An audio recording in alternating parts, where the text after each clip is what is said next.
Welcome back to Movies TV Mad and Wednesday's edition of the Movies TV Mad Daily. You can follow me on Twitter at Movies TV Mad. Yes, on today's Movies TV Mad Daily, later on, we'll be talking about The Flash, Michael Keaton in The Flash, and getting very hyped and very excited. But the main talking point today is that John Campea believes I know nothing about the movie industry. So let's read what he had to say to me, but this is what I said first.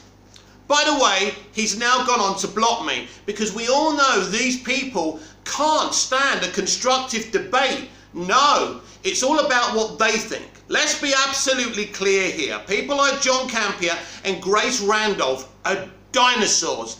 They're from yesterday and I am tomorrow. So let's give this a read. He was basically shilling on Free Guy, or the new Ryan Reynolds movie. This is what I had to say, because I've been triggered ever since he did a video saying that James Gunn's The Suicide Squad is a flop. As you know, I don't believe the movie is a flop. Anyway, here we go. Enjoy these movies, pundits. Remember, you don't have shares in studios unless you do, so don't worry about box office. Just enjoy your early screenings and tell us about the movies. We don't care about money, and I want you to know WB are extremely happy with the money for SS, The Suicide Squad. This is how, and I said this, I commented on his thread. Anyway, this is what he said to me before he blocked me. Don't worry about box office is something said by people who fundamentally don't understand the movies, how they work, and what determines which movies we get and don't get. Our audience patterns. Box office means a lot. It's not just some random number.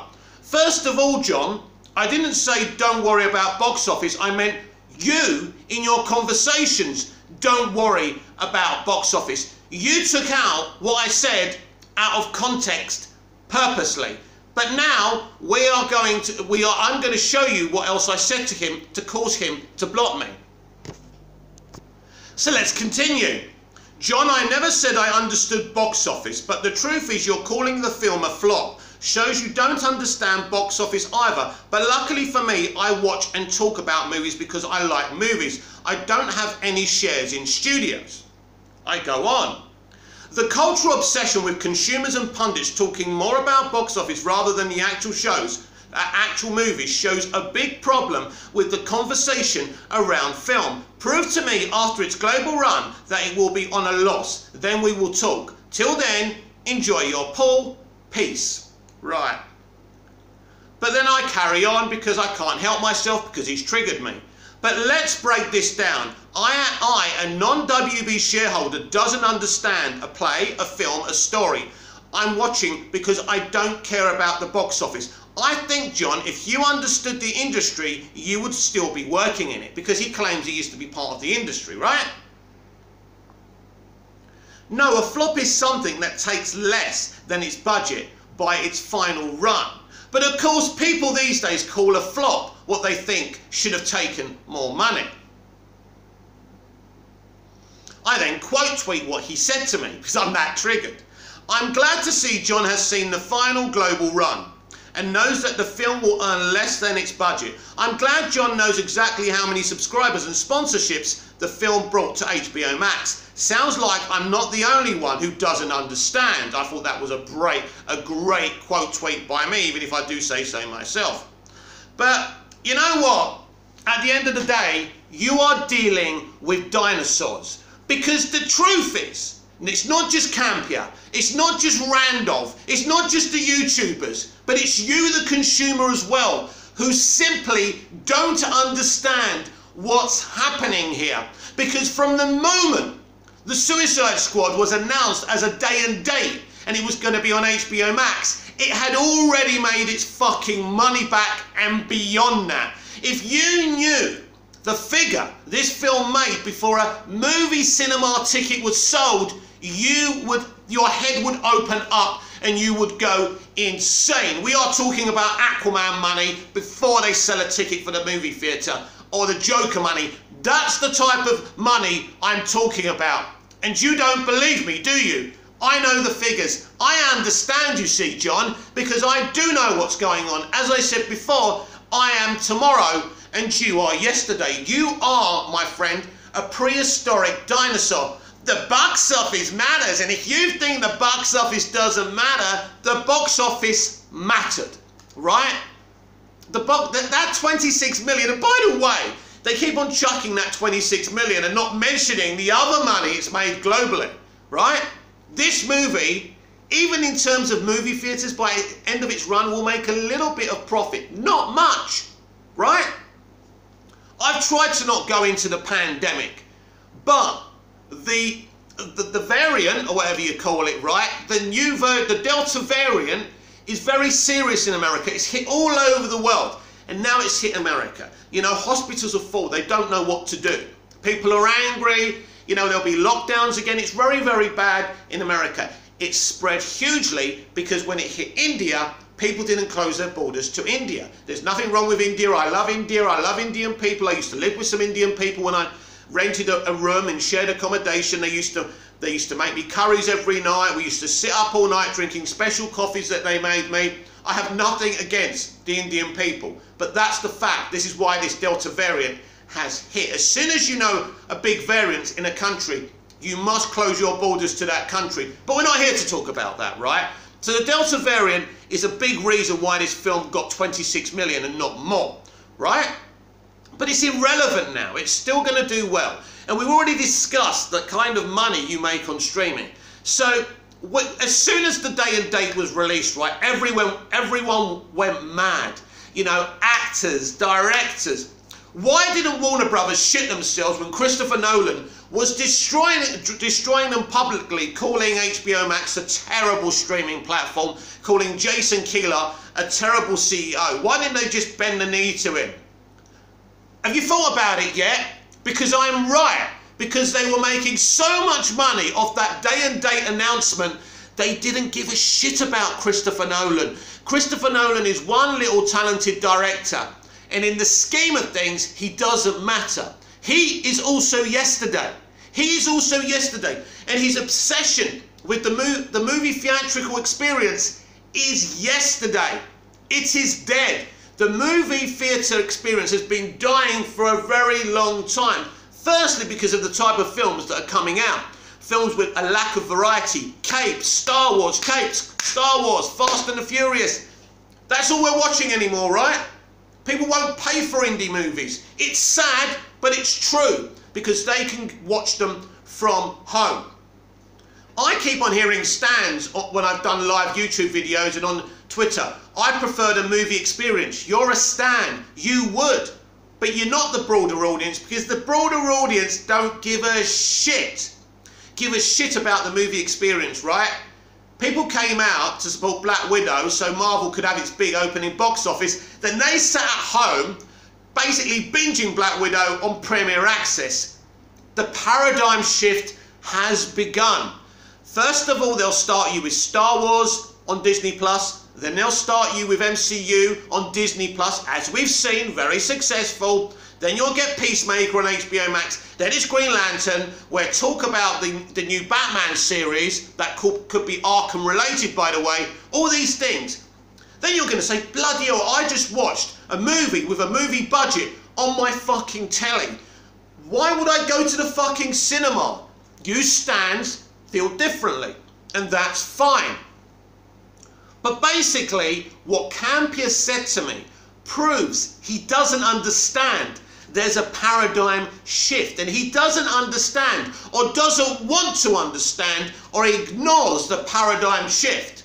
Surely a man in his position, if I, a little bloke in a bedroom doing a video on a fucking tablet, understands the paradigm shift, why doesn't he? Surely he knows it, but he's ignoring it. Because let's not get away from a great headline, hey John. The DCEU is dead. Another flop, another flop. Do you realise how much money Wonder Woman 84 made for them on HBO Max? Over $1 billion. As has James Gunn's The Suicide Squad. I know you're mocking me behind there. I know. You don't want to see it. You're going to start giving me thumbs down. I couldn't give a shit. Keep on giving me the thumbs down, because I speak the truth. Because I don't lie to my subscribers and people watching my videos, because I'm an ordinary bloke lives in Cyprus, who writes, directs and stars in his own plays and pantos. I'm not famous, I'm not a big deal, but I love to express myself. I'm developing the first English-speaking dramas here on Cypriot TV. Again, not very famous, a few people recognise me out here. That's cool for me, but I get to express myself. Don't tell me, Mr. Campea, I don't understand an industry. Don't tell me I don't understand an industry I've been watching since I was a small boy. I used to sit there, right, reading every credit, knowing every name, and as soon as I got onto social media, I made sure I could talk to as many creatives as possible. Sometimes they reply, sometimes they don't. Some people know me, some people don't. That's it. I'm not going to list the famous people that know me. My ego doesn't need that. But you, Mr. Campea, are a butt kisser, and that's all you are. Oh, Free Guy is a great movie, or whatever movie you were talking about, right? Oh, Vancity Reynolds is so amazing. I had such a good time. Enough already. I'm fed up of hearing of what a good time you had at the fucking cinema. Yeah, I'd have a bloody good time if I got free fucking movie tickets, free popcorn, right? Just so I could say a movie was good on my YouTube video. But that's not the mechanics of my character, because I'm not dishonest. I followed you, John, for a very, very long time, and sometimes I enjoyed you, but I did kind of suspect a dishonest quality about the way you talk about movies. The way you talk about Disney over Warner Brothers. You only pretty much like one DCEU movie, and that's Man of Steel. And you're probably the type to say Man of Steel is a great movie, but it's not a great Superman movie, and you would be wrong, because that film holds every fucking value of what Superman is. You just don't understand the character. You talk about being in the industry, you talk about knowing more than the rest of us. You keep on telling us, right? Is that why we should give you super chats and make you rich? Yesterday, you showed a picture of us sitting by your pool. Imagine how much money your super chats have made this man. But as soon as you disagree with him and you politely give him, you know, a reply, he says you know nothing about the industry that you're standing. Do I know every nook and cranny of this industry? No. But I did spend 6 months in Hollywood studying the industry. Then I left because I didn't like the environment of that industry. So I'm here in Cyprus doing it locally and having a bloody good time. I also do a lot of shit on Instagram. Not many people follow me, and I do a lot of shit on here. Not many people watch my videos. But to tell someone, right, to take my comment out of context and say, for me to say box office doesn't matter. I didn't say that. I said we, the consumer, are fed up of the discussions about the box office. We want to talk about the film, the characters, the story. All I hear is what grade the film's been given by movie audiences. We don't care. Rotten Tomato scores. We don't care. Box office. We don't care. We care, John, about the films, but you don't. You're just here for the money, and that's fine if that's what makes you hard, mate. But me? I've been watching films since I was a small boy. I was kicked the shit out of when I was a small boy at school. I had learning difficulties, and the only thing that kept me from killing myself, even as a small boy, was fantasy escapism and films. How dare you tell me I don't know what I'm talking about? Anyone who sits down and watches a play, a movie, anything, understands. Of course I know money, it's a business, of course I understand that. But it isn't my problem, and it isn't the consumer's problem, right? The only thing we care about is that they make enough to make more money. Tell me, John, why even before they sold the ticket they were saying James Gunn is the best? This was people who run Warner Brothers, will gladly have him do more, and we are discussing him to do multiple projects. Why do you think that is, John? Either you don't understand the industry, you say you do understand more than me, or maybe you don't understand things. Maybe you're living in the past, because the movie theatre, and I know you people watching are not going to like this.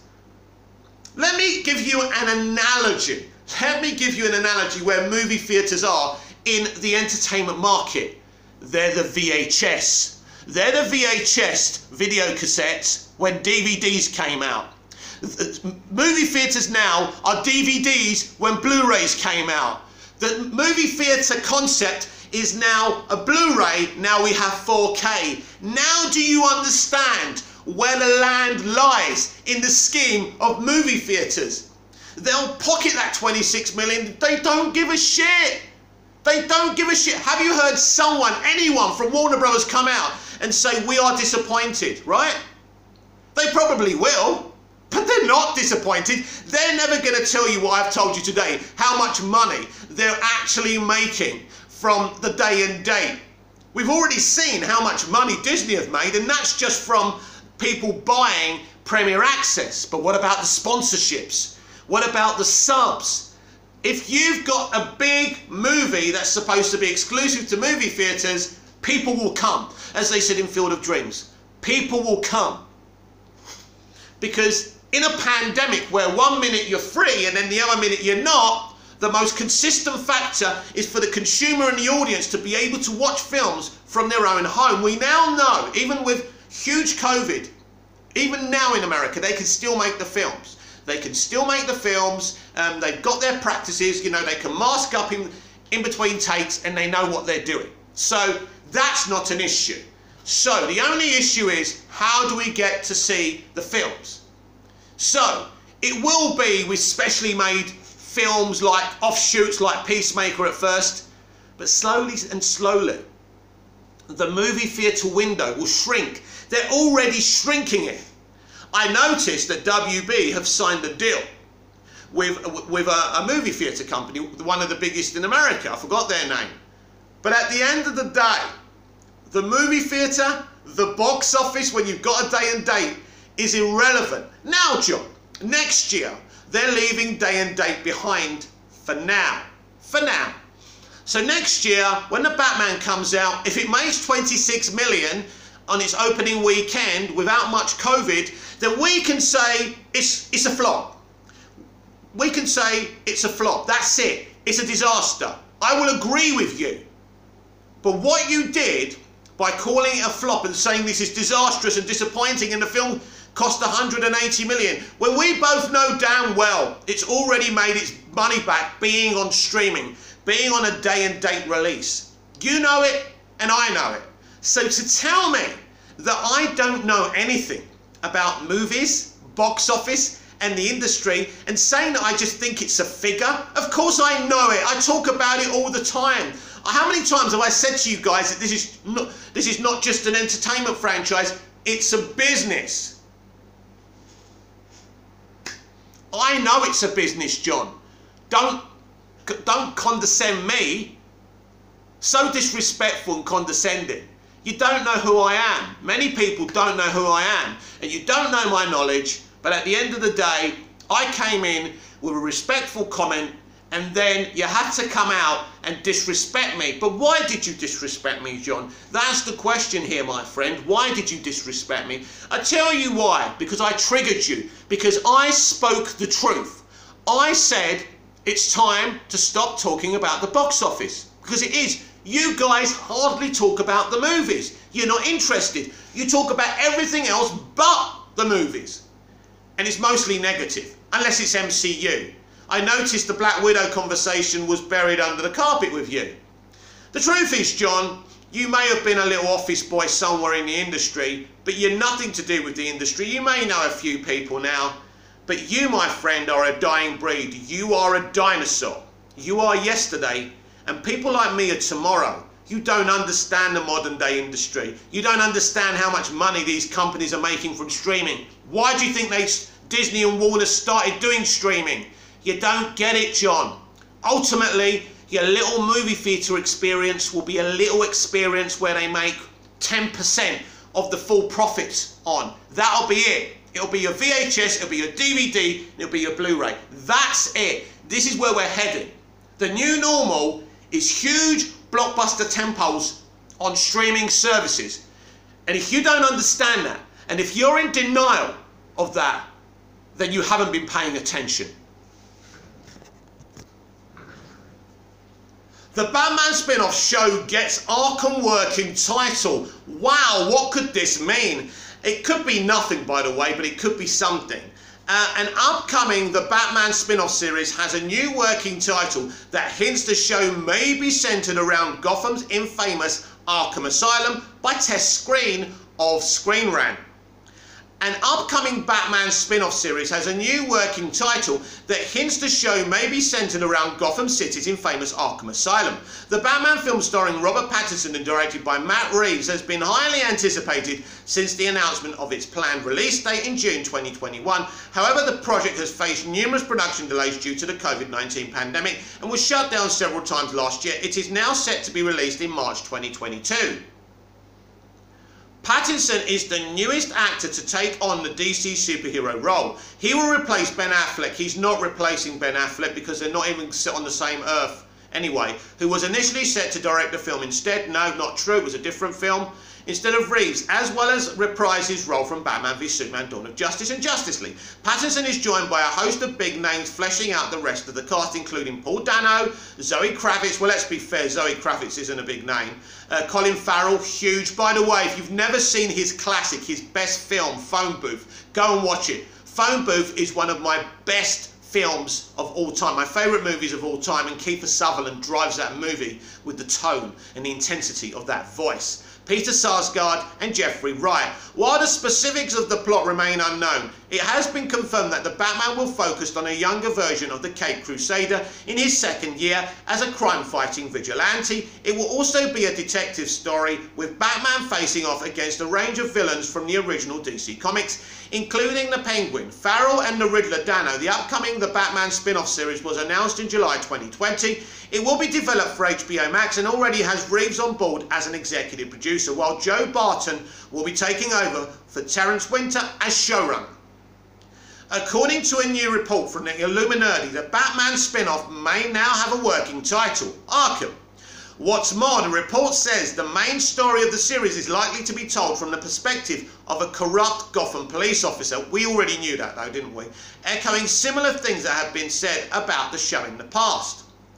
In the original Batman comics, Arkham is the notorious asylum for the criminally insane located in Gotham City, which has housed many of the city's famous villains at various points, including the Joker, the Riddler, Two-Face and the Scarecrow. Given that the Batman's character has a history of rounding up escaped Arkham patients and returning them to the asylum, it's possible there will be references to the vigilante in the series. More likely at this stage, however, is that Arkham is a separate standalone narrative that occurs in parallel to Batman's first year as a fledgling hero. Well, that will be an interesting take. With an extended wait for the release of the Batman due to the pandemic, you already told us that, tidbits of information such as this about either the film or the upcoming spin-off series will surely help to appease audiences. Well, we weren't angry because of the delay in the first place to shut it, eager for the project's release. As for further information about the tentatively titled Arkham, there is surely still much more to come. Yes, obviously we'll get a trailer eventually, which is very, very exciting. Listen, this is what I was talking about campea earlier. These are test cases. These spin-offs are going to have the same amount of money, or at least 3/4 of the budget of a movie in a movie theatre. Think about that. If they weren't making the money, why would they be doing it? If they weren't making the money, I said, right, why would they be paying? You know, they paid their talent $200 million so they could do day and date. Think about that for a minute. Now, the Batman was never going to be day and date because Matt Reeves wouldn't have allowed it, and they value him, as they would have told him to fuck off. Just think of it for a minute. Christopher Nolan couldn't scare them into submission, but Matt Reeves could. Tells you how much they value Matt Reeves and Christopher Nolan. I'm sure we're all very excited about the return of Titans, and Screen Rant are all over it. This is by John Atkinson. How Titans sets up Jason Todd's Red Hood's transformation in Season 2, and I think this is the thing we're very excited about. Titans Season 3 will see Jason Todd target the team as Red Hood, but the emotional reasons for that turn were set up in Season 2 of the HBO Max show. HBO Max's Titans Season 3 will see Jason Todd officially transform into Red Hood, but the grudge that will fuel his murderous rampage was set up episodes earlier in Titans Season 2, played by Kieran Walters. The tragic vigilante first debuted as the second incarnation of Robin, replacing Dick Grayson Brenton Thwaites at the behest of Bruce Wayne. Ian Glenn. Jason subsequently joined Titans 2.0 for a brief time. in order to have his rough edges sanded down. Unfortunately, Jason's tenure had the opposite effect. By the time the credits rolled on the Titans Season 2 finale, Jason had officially turned his back on the titular team. Despite that, it was announced that Curran Waters would return for Titans Season 3. Furthermore, it was confirmed that the show would bring to life Jason Todd's most famous comic book storyline. As seen in the Titans Season 3 trailers, Robin 2.0 would seemingly meet a brutal end at the hands of a crowbar-wielding Joker. In truth, however, he'll return to adopt his fan-favourite Red Hood persona. In the wake of that transformation, Jason Todd will lead a crusade to claim Gotham City as his own. As part of these efforts, he will also target his former teammates with murderous abandon, though it prematurely unveiled one of Titans Season 3's potential twists. It served to sufficiently excite fans for the new episodes. Plus, the early reveals did little to spoil the upcoming storyline, since the emotional reasons behind Jason Todd's turn were actually already seeded throughout Titans Season 1 and 2. Since the very first episode of Titans, the teams of heroes have been characterised as dealing with some deep-seated pain, trauma or inner darkness. From Dick and Hulk, Alan Richardson, to Donna Troy, Connor Leslie, and beyond, the reason they even suited up was in order to channel the symptoms of their issues. Jason Todd was no different. In fact, he had amassed a steady stream of pain across his entire 19 years of life. And though he had learned to hide it, first beneath arrogant bravado and then a literal mask, it was plain to see Jason Todd was driven by a desire to belong and to not be abandoned, with his occasional dickishness designed to test how strongly those he secretly cared about would stick by him. Unfortunately, the heroes of Titans 2.0 were unable to see beyond themselves to realise what was going on, to such a degree that bordered on being nonsensical and turned Rachel Roth, Tegan Croft et al. Into hypocrites. That came to a head in Titans Season 2 Episode 7. Bruce Wayne as Deathstroke, Ace Morales. What? That came to a head in Titans Season 2. Disclaimer, I haven't seen Season 2 of Titans beyond the premiere. Bruce Wayne as Deathstroke, as a Morales, vengefully tormented them, and he had items tied to painful memories played in their respective rooms. Immediately, the characters of Titans 2.0 accused Jason of doing it, and the moment made absolutely no sense. For starters, there was no way Jason could have known even half of the details needed to execute these pranks. Secondly, he'd never been anything but direct and honest in his jerkish tendencies. Even when Jason protested his innocence, there was no benefit of the doubt, only condemnation.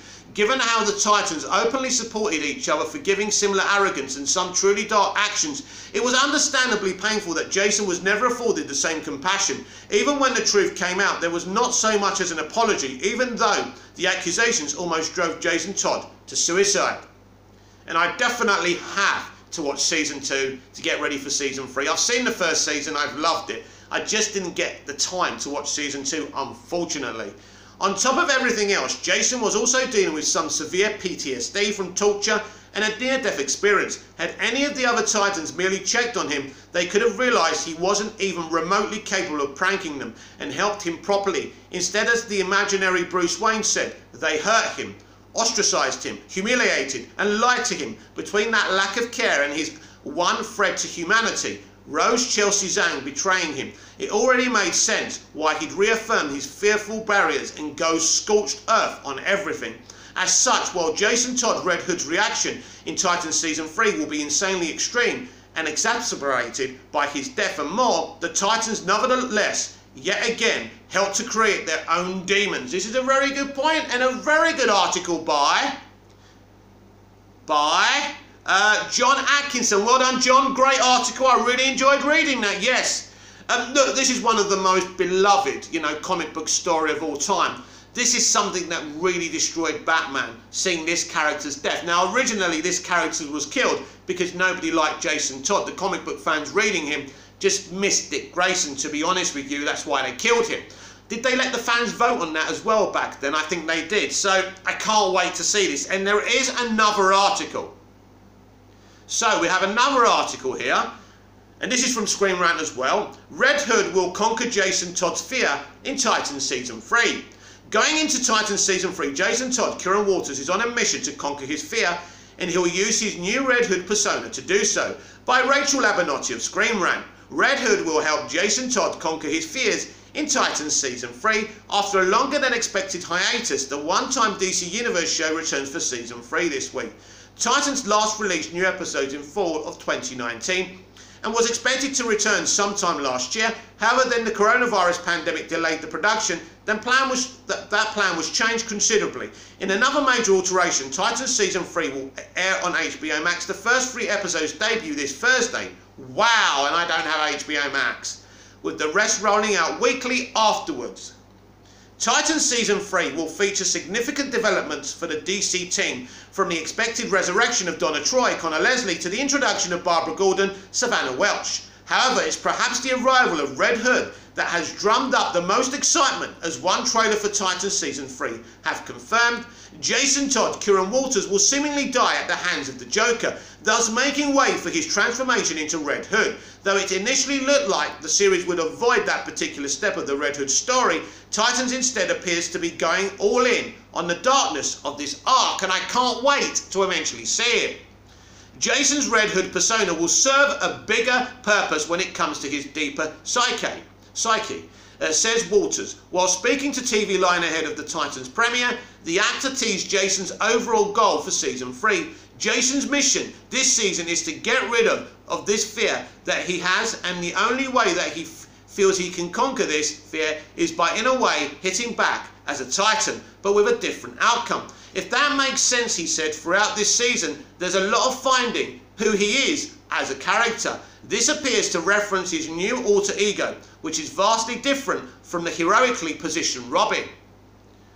Throughout the first 2 seasons of Titans, Jason grappled with plenty of trauma and self-doubt. In fact, some could argue that everything to come before has laid the groundwork for his Red Hood turn. Following his encounter with the Joker, Jason will likely be filled with even more fear than ever before. His new Red Hood persona can channel that fear into something new. Whether that's a positive way of processing what he's been through remains to be seen, but it will certainly be an interesting journey for Jason. Titans took some DC fans by surprise when it first premiered because of its gritty, darker sensibilities. Season 3 promises to be no exception, with the Red Hood storyline in particular holding many opportunities for intense drama. The trailers for Titans Season 3 have been careful to keep the Titans' reaction to Jason's new identity a secret. That will surely be a major revelation for the likes of Dick Grayson, Brenton Thwaites, and the rest. With Titans kicking off in just a few days, fans won't have to wait much longer to see how the series tackles this iconic comics tale. This is the problem for me when you're exclusively doing something on HBO Max. Is this on Netflix? Can I see this on Netflix if I'm not in America? That's just something I don't know, but I look forward to finding out, because I want to see this in live action. It's very, very exciting. This is what I'm talking about. The future of DC is very exciting, and people like John Campea and Grace Randolph can't stop that. We've spoken a lot about Suicide Squad in the past few days. First, it was a very positive conversation, talking to you about my feelings and my reactions to the movie. I've done a couple of reviews, you can go back and check them out. Then we went to look at the box office. I said to you I wasn't disappointed, I thought it was solid. I expected it, like everybody else, to be more, but I think we were all incredibly naive about that. I spoke about the IP not being a huge IP. We've spoken about the pandemic, HBO Max. It doesn't matter. It's done. Now look, for me that film's a success. It's a great movie. We move on. So, the movie we're all excited about is The Flash. And Michael Keaton has been talking about that. Michael Keaton said it felt like riding a bike again, putting the Batman costume on. Imagine that. He's actually excited to be there. He's excited to be doing this. And it's really great to see that smile on his face, oozing about Tim Burton and how he lit the blue touch paper by doing the first 2 Batman movies. And he's right. He even said he could be doing some non-DC content with Tim Burton. I'd love to see those 2 reunited as well. But it got me to thinking how massive this Flash movie is, because at the end of the day it is so exciting. I mean, we've got so many DC characters from the DCEU, from other live action, you know, representations. It's exciting. Brandon Routh's Superman, maybe Tom Welling's Superman. Michael Rosenbaum's Lex Luthor, it could go that vast and that deep. And of course, we've discussed this so many times. And when I see all this negativity on Twitter, when I see people like Campea trying to stir it up about the box office and then attacking someone like me, a fan, a pure fan who hasn't got a dark thought in his mind and just looking forward to his DC, wants DC positivity and can't get it wherever he goes on the internet. But I can only feel positivity for the future of DC live action. The Flash is where it kind of resets itself and reevaluates itself, and I think that's exciting. But then there's the Batman, an exciting movie. Black Adam, an awesome and exciting potential movie. Aquaman and the Lost Kingdom, and the Flash, of course, and Shazam! Fury of the Gods, and the HBO Max stuff. You know, I think if you can't be excited about that, maybe you should go and stand something else. Now, obviously, maybe you don't stand these DC projects and you're a Snyder fan and you think by dirt talking it that you'll get your franchise back. That's not how it's going to work. I do, as I said yesterday, approve of the people writing to Zaslav and Discovery. I think that's the right thing to do, and I do support you a great deal. This has been the Movies TV Mad Daily. I'm Mick, your host with the most. Just ask your girlfriends and your wives. Don't forget, it's the little YouTubers with under 1,000 subscribers who care about film, who are passionate about film. Support them. Subscribe to them. It's up to you what you do, but supporting toxic people like John Campea doesn't get the conversation to expand a bit, because I'm honest. Little YouTubers are honest, because we're not trying to elevate the conversation. We're not just trying to talk about box office. We love movies, and that's why we're here.